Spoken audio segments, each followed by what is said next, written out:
Right,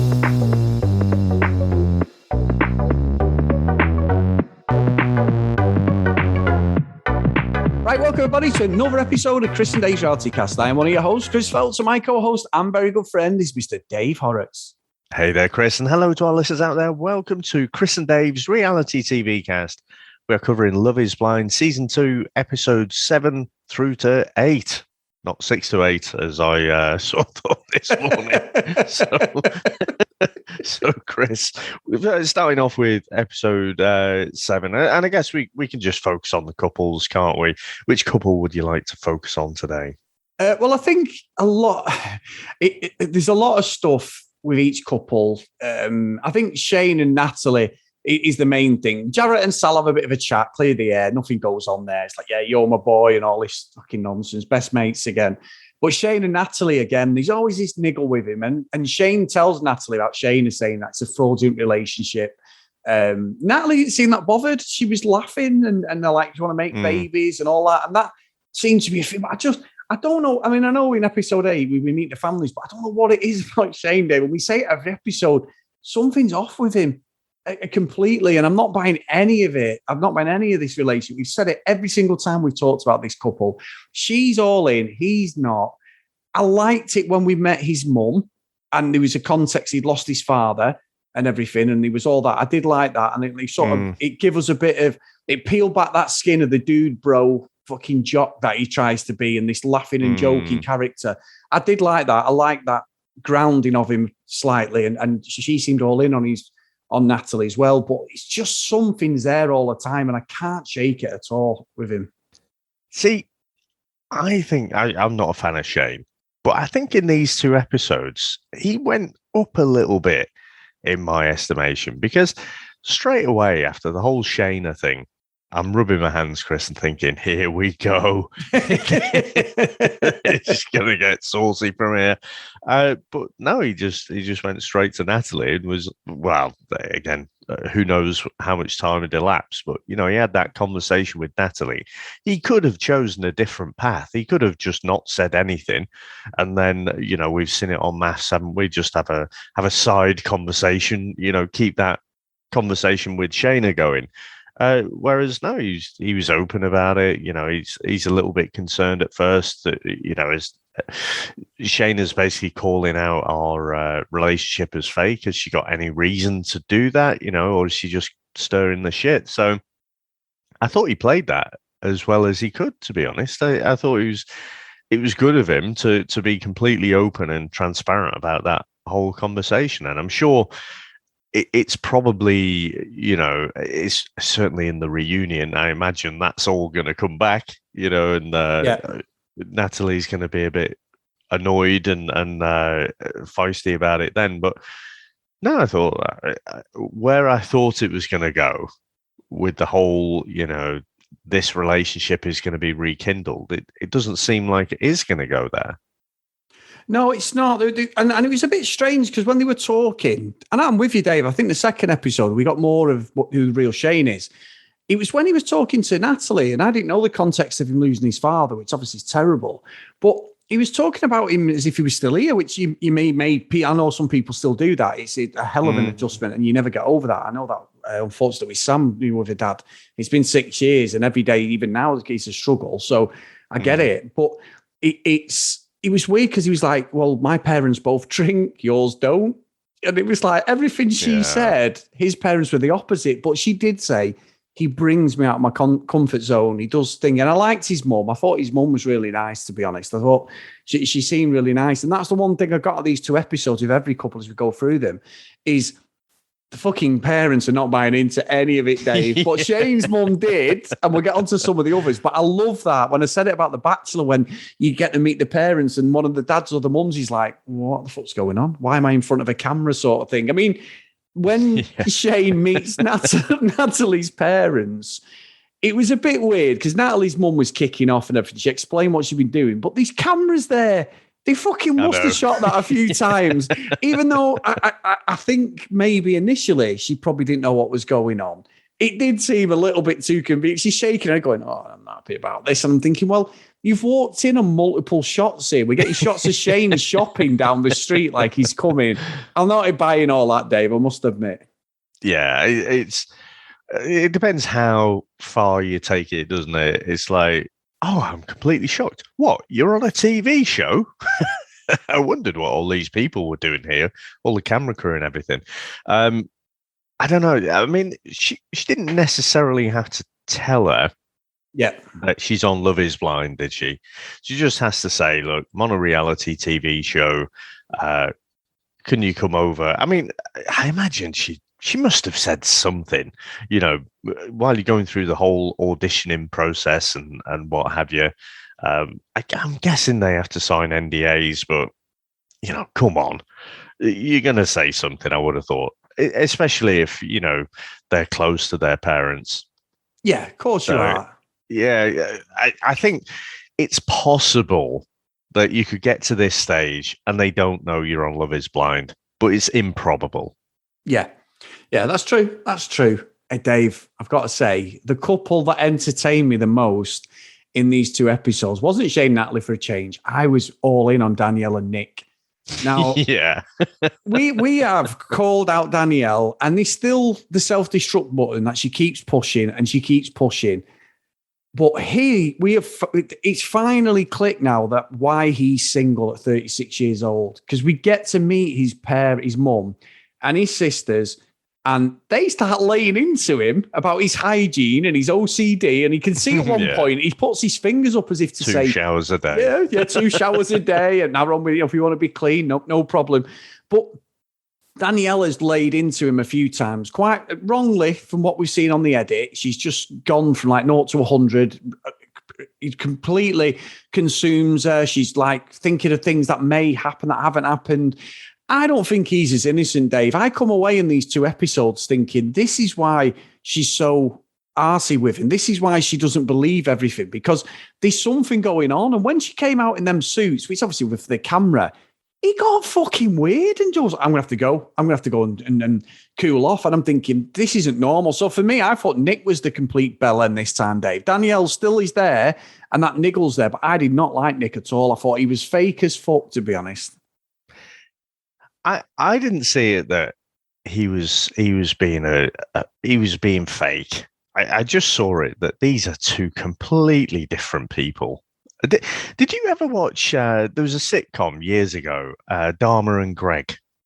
No. Did you never watch that? It's one of those. You know, Channel 4 used to roll all the sitcoms out, and if you're on holiday or something, you know, you catch a bit of daytime TV. And like Dharma she was a bit of a like yoga instructor, and she's quite free spirited and everything. And Greg was like Harvard educated attorney, you know, very straight laced, and the whole sitcom was just about their conflicting worlds essentially. That's these 2. You know, she's dressed up as a fucking hot dog and like talking about her friends dancing on the tables and stuff. And this is a guy who's so OCD about his cleanliness and everything. It's not gonna fucking work, is it? You know, from episode 1, they look fairly strong, but I think I don't want to say the age gap, but the maturity gap is just massive. And these 2 are just never going to work for me. I honestly, I've done the 180 completely on these. There's just no way. And again, it's no one's fault, I don't think. You know, there's someone out there for both of them, but I think they just have to be closer in terms of that maturity, in terms of where they are in their life. And these 2 are just too far apart for me. Yeah, they're completely all over the place. It's just, I think for me, it gave me the clarity that there was something off with Nick, and that not off as in there's anything wrong with him, but the OCD thing has obviously been a massive problem for him throughout his life. And I didn't really appreciate his mum and his sisters laying into him. His mum was having none of it with Danielle. None of it at all. That fucking poker face was just the worst ever. There was no poker face at all, was there? No, it's just like, I do not like what's going on, but ultimately, you know, it's your decision, but I don't agree with it, is the subtext. Yeah, and like you say, they disagree again. She storms off, or he storms off, and they're both left sat there. And I'm like you, I'm just thinking, why fucking bother? You're not gonna do it. But yeah, anyway. But Dave, what about Jarrett and Leanna went back to the house, went to see Jarrett's dad. He's a minister, his mum, and they were chatting away about like he's never ordained, never married anyone. Sorry. And he watched it. And I must admit, they have a bit of a lump in the throat at that point. I thought it was lovely that. I kind of want to adopt him as my dad. He's better than mine, honestly, Dave. So yeah. Honestly, I was the same. He was talking about being offered, to do speeches at weddings, and he's like, no, because the first time I speak at a wedding is for your wedding, and I'm like, oh, fucking hell. He just said all the right things, didn't he? And utterly supportive. And these two, Chris, I think can work. I thought the whole Mallory thing would throw them off, but I think out of all the couples, these look, the most compatible. Yeah, they do. And I'm with you, Dave. And I don't know whether you felt the same, but when we saw Leanna's family, right?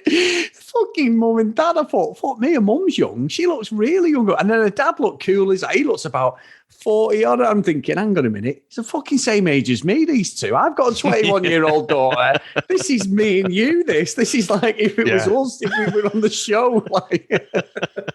So both of them, I didn't think it was a mum. I thought it was a sister. I thought they looked.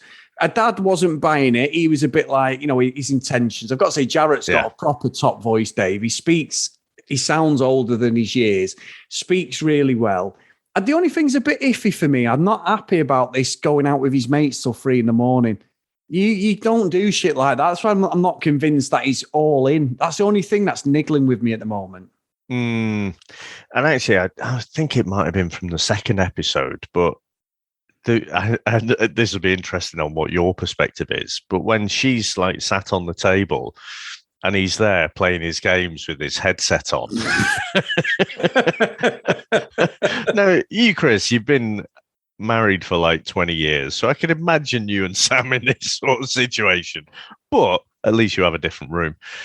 But so early in the relationship, I just felt like that was a bit weird. And it was like, he was zoned out. And obviously, yourself, if you're playing games, you have to be tuned into the game. But she was wanting to have a conversation and he's just like, yeah, okay. And then like, he's still got his headphones on. It's relatable. Like, it's all right. I did think of me, Dave. I did think of me because even yesterday, so behind the scenes, we've just been doing this complete renovation of our living room. Sam decided she's wanted this 20 for ages. We've been replastering, decorating. All I've done since Good Friday is build. Oh, well, Thursday we're off. Is build units, tidy the house. So I've still not finished everything. It's nearly done. And yesterday, so this as well. I'll tell everyone. I was like, I don't want the living room doing. I have my own room. We have a massive long living room with a double doors between us. But that's my room, which is my gaming room where I do all the podcasting. I've got all my consoles in there. So when Sam's watching all the soaps for a couple of hours every night, I usually come and game with my brothers and stuff like that. We're all online. I purposely said to her, if we're going to do this, I want a good telly in here. 65 inch. As you know, I scoured everywhere. I've got the latest Sony Bravia. This isn't a Bose. It's like we're going in big. We're buying that. But really, this Sony Bravia is for the PS5, Dave, which is completely compatible. You turn the channel on, it turns a PS5 on. It has all the latest 4K variable refresh rate, all this stuff that we don't need. And Sam said yesterday, I get the telly on, which I've said to you off the podcast, it was at the wrong height. Sam's there, and we've done everything. I built all these units. I'm knackered. I want to watch the football. United were playing. And I'm sat there pissing about on the PlayStation, and she's running around trying to put stuff up. And she's talking to me, and I'm going, yeah. Yeah, and she's going, what are you doing? Can that not wait? And I'm going, no. And I'm setting it up. So I've got the screen right. I've got these 8K HDMI cables in the right port. I'm having to update the telly. I'm frustrated because the telly won't update. So literally Dory out of fucking Finding Nemo again, Dave. But she's going mad at me. And this is after 24 years of being married. So as soon as she was doing it, Sam will do it to me. She'll come in and start talking to me and have to mute the mic. And then the lads or my brothers and that'll be like, Sam's just coming, or yeah, my brother's doing the same. You can hear the missus is talking to him. They're all just like, yeah. And she's like, can I take 10 grand out? You can't. Yeah, no problem. Yeah. Whatever. Go away. See ya. You know what I mean? So Sam does it to me all the time. So when she was talking to him, that's a little bit in his world. I'm pissing myself going, I have them conversations all the time with Sam about when I'm gaming. I'm just like, yeah, whatever. So yeah, Dave, you are correct in your analysis, my friend. That was a Chris Phelps moment if I ever saw it. But yeah, I think he's 31, isn't he, Jarrett? Yeah. So again, you would think, around about this point in his life, he's going to have to make some sacrifices. Again, we laugh about the parallel with you and the gaming and stuff, but you had Jordan fairly young. Yeah. So, Jordan's grown up now.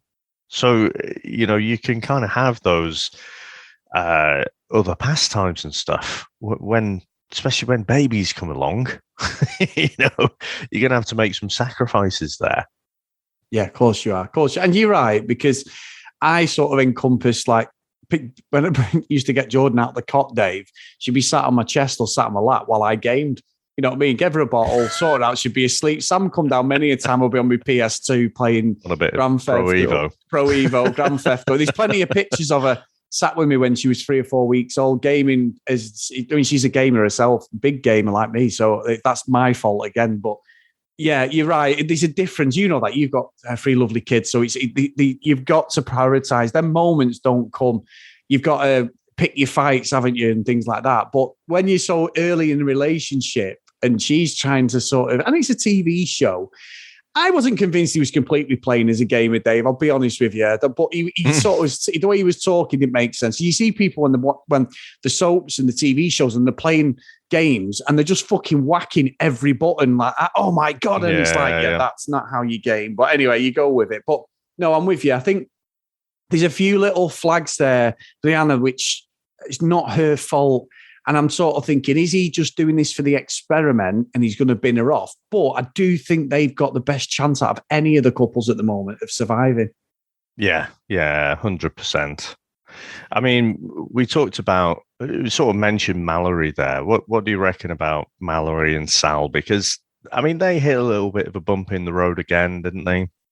Yeah, but you know what, Dave? I'm calling out Sally because Mallory, I said to you in the last episode, she's done a 180 and now she's all in and she was getting emotional and that. I love the guitar thing with his mate in the flat and everything. It didn't feel David Brent like it was almost cringeworthy. But do you not think? Because I felt that it did. Right. I felt it was very David Brent, although it was in tune. When Garrett's singing to singing along to Free Love on the Free Love Highway. But she obviously, it hit a note with her and she got all emotional about it. So I thought, well, for her, it did the job. But I thought it was fucking cringe, me. Oh, you know what? I didn't think it was bad.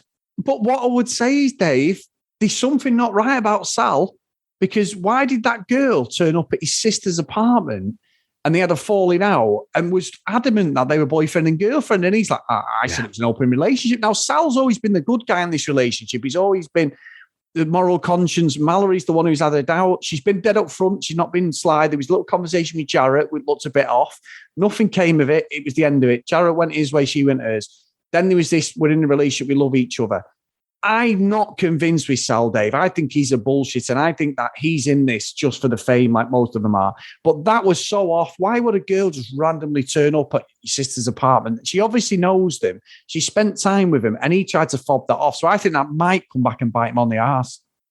It was a bit weak, wasn't it? His explanation about that. I found it very weird as well, and sort of thought, oh, right, okay, he's maybe a fake nice guy kind of thing, and he's just playing it up.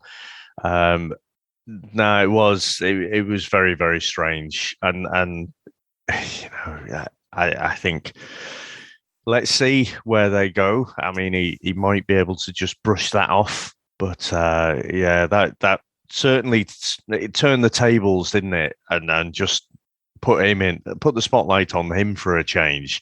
And it just makes you feel like he's maybe just playing up for the cameras.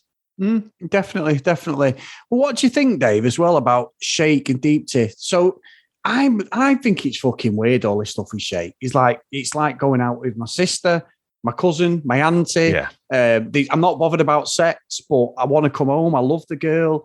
The family thing, I just find the whole thing bullshit. I mean, I think someone said, well, you usually say you should marry your best friend, or it might have been even Deep who said it, but what is he doing, Dave? It's so bizarre. The poor girl's just being strung along here, and he is not here for anything other than a profile raise, I don't think. Yeah, and the thing is, he never fucking shuts up about it as well, does he? The fact that he's not really sexually attracted to her, and it comes off quite badly, I think. And I think his mum did it in a very nice way, but what she was actually saying was, I identify with Deepti more in this moment. She's basically saying, like, you're being a bit of a dick. Yeah. I think, it's like you have got an absolute corker there, and all you keep doing really is comparing to other people you've been with. And let's face it, he's called it out. He's never been out with an Indian girl before, and he's only dated white women. So he's comparing her to all these white women, or certainly some of the white women that he's been with, and that he's wanted to rip their clothes off and stuff. And it's like, well, those relationships didn't work out for you, and I don't know, he's allowed to like who he likes, but I don't like how he keeps going on about it to everyone, to like his family, to his mates, to the other contestants and stuff. And at some point, I think she might get a bit bored of it. Yeah, I think so, Dave. I think she deserves better. I think he's just a blagger. Yeah.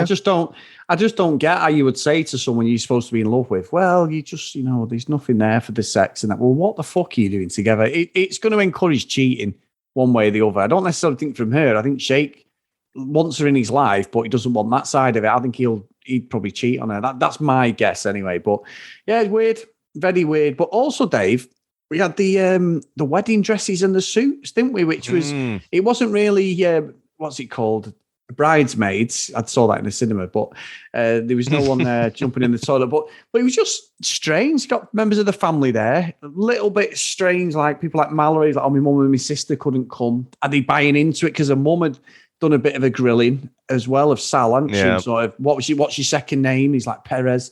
And she wasn't buying into it at all. So there's going to be that discontent. You know what families are like, Dave. Fuck me. I know that better than anyone. My family's huge. But fuck me, if someone's not falling out with somebody, a family do, or someone's not liked someone's post on Facebook and fucking bollocks, you get all that, Dave, all that nonsense. So I can get it. And then the son or daughter's in a reality show that they don't approve of, then there's not going to be too much there. But yeah, that was a bit too. Finger Lachey was there, wasn't she? What's wife called?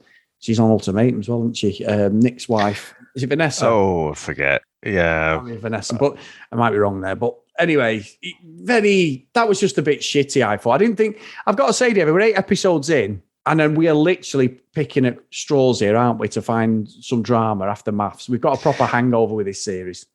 I think it is a bit of a hangover series, isn't it? It's not bad. But yeah, scratching around. I mean, I thought the trying on of the dresses and stuff and the wedding suits and the forced conversations about how the relationship's going, I just found a bit by the numbers. Again, Nick and Danielle, probably that was the more kind of entertaining bit where they're disagreeing about the cake testing and stuff, or cake tasting. But yeah, I was expecting a little bit more from this series, and maybe if we hadn't watched season 1, maybe I'd have felt differently because it would have all been new. But as we come into the last couple of episodes, and then we've got the reunion after that, yeah, I must admit, just not really feeling this series at all. No, No, not at all. And I know we're going to be covering Ultimatum, and I'm already 3 or 4 episodes into that, and that is so much better than this. And it's made by the same people, but it just is. They've got the casting right on that, whether we agree with and the characters, and we'll start our reviews on that soon. But yeah, that is totally night and day for me, Dave. That's more what I was expecting this series would be. Even Temptation Island's not been great, so this Ultimatum has stood out already as a lot better. I think it's just I don't want to repeat myself because I'll probably say this when we start doing Ultimatum, but there's something magical about that first season, isn't there? Yeah. You know, when no one knows what the rules are, and they seem to get people who, at least on the surface, are less polished, less there for their social media career because they don't know what it is. Whereas if you go on to say Love Island now, or Maths, or all, certainly Bachelor, that's probably the gold standard, isn't it? That's all about your social media following. You if you appear on one of these shows, you know what the outcome is going to be, assuming that you can hang around for a few episodes in there, get plenty of screen time, either be portrayed as a hero or a villain. You know what the outcome is going to be. Whereas these season ones, it's more of a gamble for people. They don't know, is it going to be a single town, where basically 3 people and a dog watch it. That was me and you. Going to be one of those, yeah. So I think we're certainly going to have to be on the lookout for these season ones, I think, where the premise sounds pretty good. Yeah. And we'll see if it gets commissioned for the second one, Dave. I mean, look at Singletown. We know it didn't have a lot of viewers because you got personally attacked by one of the contestants, didn't you, Dave? That was you. That guy, whoever it was, where he's been cheating all around town. It's like, where the fuck did you hear that? How did you know that true story? No, it wasn't true. That's a fucking backtrack. Then he's giving me aggro. I remember you going, you need to check the DMs. I was like, why? You went, having a go at you about something you said on the podcast, because we were probably the only podcast covering Singletown. Which I actually quite enjoyed. It wasn't a bad show, to be honest. It wasn't bad, was it? It wasn't bad. And actually, Ultimatum is not that different from Singletown.